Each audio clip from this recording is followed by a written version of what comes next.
Comment arrêter d'aimer une personne? Bonjour à toutes et à tous et bienvenue sur ma chaîne Esther Valentin, votre coach spécialisé en vie sentimentale.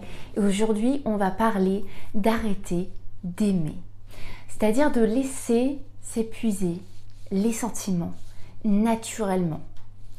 Voilà en gros ce que ça cache derrière arrêter d'aimer. On ne va plus entretenir les sentiments, on a envie qu'ils passent parce qu'ils nous font souffrir, parce qu'ils nous amènent à ne pas s'épanouir tout simplement. Donc il y a des contextes de vie où ça arrive, après une rupture ou dans une relation qui a été toxique. Bref, on est là et c'est les sentiments, le manque qui nous font souffrir. On se dit comment arrêter d'aimer? C'est pas possible, j'en ai marre, c'est mon fardeau, ça me fait mal. Je ne peux pas ressentir quelque chose qui finalement me fait souffrir. Donc, il va y avoir quelque chose à faire.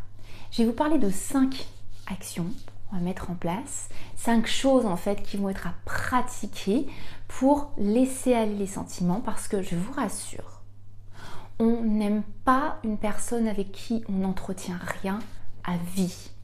Je suis désolée, ça va peut-être choquer certaines personnes qui ont quelques croyances sur l'amour à vie, mais l'amour, je le dis plusieurs fois, aimer, c'est un verbe, ça se pratique.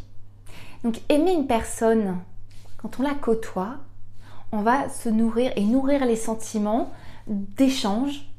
Échange, ça ne veut pas juste dire s'écrire des SMS, avoir des discussions, c'est de choses qu'on va entretenir sur la personne. Quand la personne ne fait plus partie de notre vie, de manière générale, qu'il n'y a pas d'engagement amoureux, vous allez me dire comment ça se fait que les sentiments sont entretenus. Si on vous dit que vous pouvez peut-être déjà avoir entendu « j'aime cette personne » alors que ça fait 2 ans que je ne l'ai pas vue. Donc on n'aime plus cette personne. On a aimé et on a maintenu l'image de cette personne et on a continué d'aimer la personne qu'on a connue. Je n'aime pas une personne que je ne connais pas.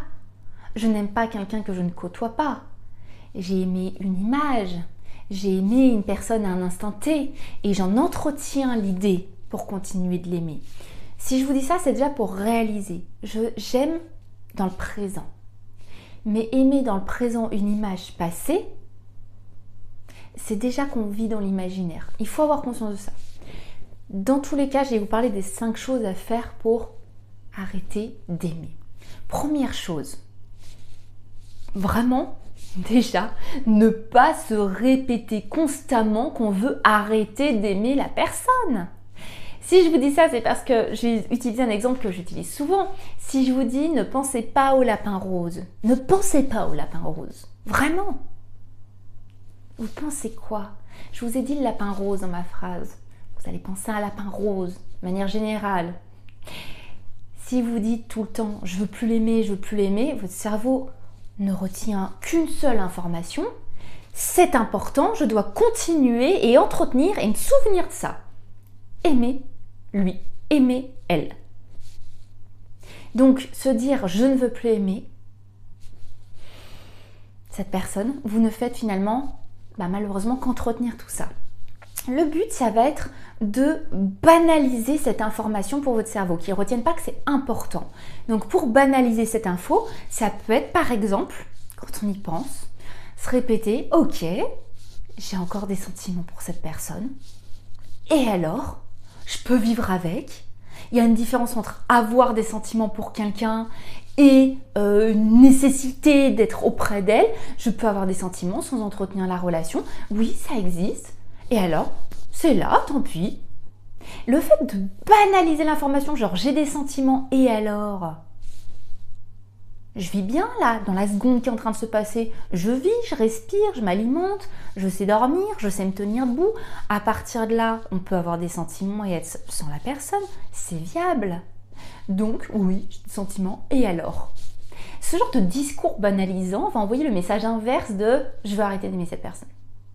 Parce que ça va être « ok, et alors ?» Le cerveau, à force, au bout de quelques jours, semaines, va commencer à se désintéresser de l'information parce que vous ne l'avez pas rendue intéressante.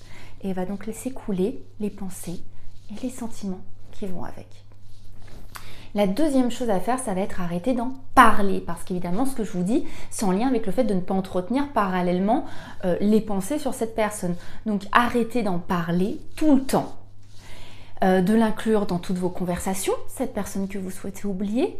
Arrêtez de s'intéresser uniquement à des communications qui concernent cette personne, mais justement quand vous êtes en train de discuter avec des gens que vous avez en face de vous, qui que ce soit, d'aller à plutôt s'intéresser aux personnes que vous avez vraiment en face de vous. Et vous-même, apprendre à parler de vous, de votre vie, qui vous êtes, dans le présent, vos projets à venir. Apprenez à être un peu narcissique, quoi. Parlez de vous, parlez de la personne que vous avez en face, arrêtez d'inclure une personne qui n'est pas présente dans vos sujets de communication. Vous ne faites que la rendre présente dans votre esprit. Elle l'est suffisamment, on essaye de laisser l'espace à l'esprit d'estomper l'histoire. Ne venez pas y nourrir et vous rajouter du dur encore et encore, des nouvelles informations. Vous n'êtes pas composé uniquement des sentiments que vous avez pour une personne. Vous êtes bien plus riche que ça, vous êtes bien plus intéressant ou intéressante que ça. Donc concentrez-vous sur tout le reste. Vous n'êtes pas vos sentiments. Ce n'est qu'une infime partie de vous. Réalisez-le. Et donc, parlez, discutez, échangez sur l'énorme richesse que vous avez tout autour de ça. Vous savez tellement d'autres choses qui vous définissent que les sentiments que vous avez pour une unique personne sur Terre. Vraiment. La troisième chose, ça sera de limiter les contacts. Ça va avec le fait de m'en parler. Ça va toujours dans le même système de on ne va pas entretenir ce que le cerveau a du mal à déjà laisser couler. Donc limiter le contact, je parle de vie réelle comme je parle de réseaux sociaux ou de vie numérique. Vous connaissez le fameux proverbe « loin des yeux, loin du cœur ». Eh bien, il n'est pas là pour rien. Pour ne pas nourrir votre esprit encore et encore de cette personne et d'informations sur elle, on va prendre de la distance avec toutes les informations et les interprétations qu'on peut se faire de cette personne.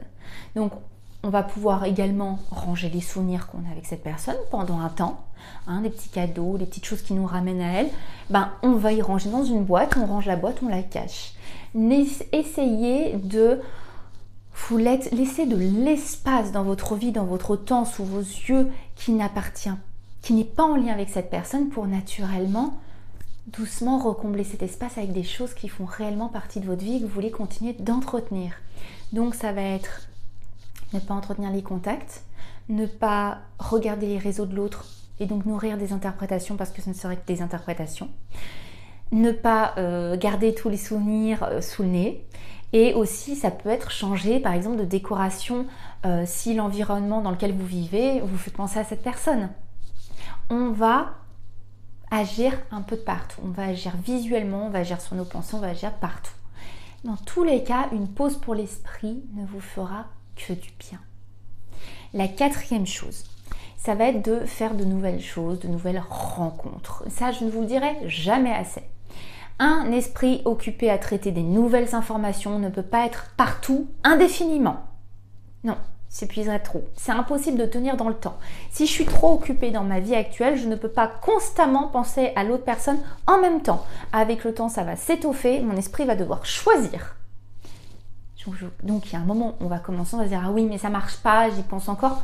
Oui, évidemment, il faut aller un petit peu dans la répétition, dans le temps que votre esprit continue et apprivoise l'idée de se concentrer sur des nouvelles choses et donc fasse son tri sélectif de « Ah, ça c'est récurrent, on y va souvent, c'est nouveau, elle ou il a l'air de faire ça souvent, donc il faut que je m'occupe de ça et l'autre truc là, vu qu'on n'en parle plus trop, il serait temps que j'y classe en souvenir et non pas en permanence dans les pensées présentes. » Donc ça va être, quand je vous dis de vous je vais y arriver, quand je vous dis de vous mettre à faire des nouvelles choses dans votre vie pour ne pas penser indéfiniment à l'autre personne, ça va être de faire des nouvelles rencontres. Oui, ça fait partie des nouveautés qui occupent l'esprit. Ça le fait gamberger, cet esprit. Ça l'occupe bien, les nouvelles rencontres. Ça peut être aussi de renouer avec des anciens amis, des anciens contacts. Ça, c'est du renouveau aussi. Ça va être de faire des nouvelles activités, de s'inscrire à des cours, que ça soit collectif, c'est encore mieux parce que là vous avez un mélange de rencontres et en plus d'une occupation. Si c'est séparé, il n'y a pas de souci. Du moment que c'est des nouvelles infos que le cerveau doit traiter là où on a envie qu'il soit occupé. de trouver des nouveaux passe-temps, que ce soit la lecture, que ce soit le tricot, que ce soit la peinture, mais jardinage. Faites ce que vous voulez. Amenez quelque chose qui n'est pas habituel et faites-le à fond, renseignez-vous dessus. Vous voulez vous mettre à jardiner alors que vous avez tué tous vos cactus jusqu'à aujourd'hui, et ben on va sur internet, maintenant il y a source d'informations partout, on se prend des livres, on s'y met, on se trouve un passe-temps. Donc on s'inscrit à des cours, on s'inscrit à des activités, on se trouve un nouveau passe-temps, on fait des rencontres. On n'hésite pas, mais on n'hésite pas quand on souffre, on y va.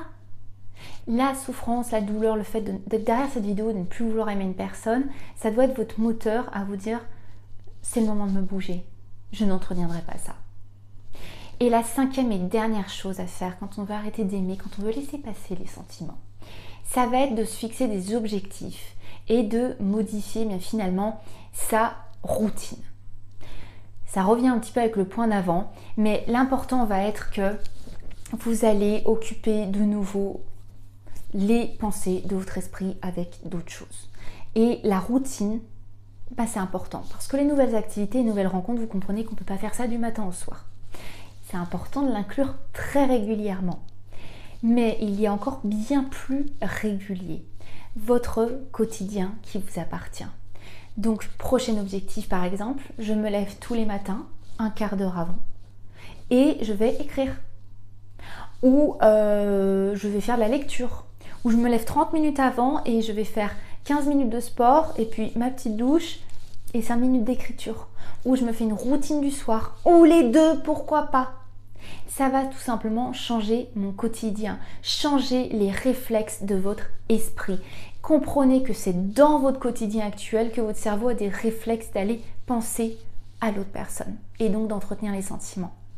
Changez même les petites choses, tout commence quelque part et c'est votre répétition qui va faire comprendre à votre esprit qu'il faut dénouer avec certaines choses parce qu'il doit nouer avec des nouvelles.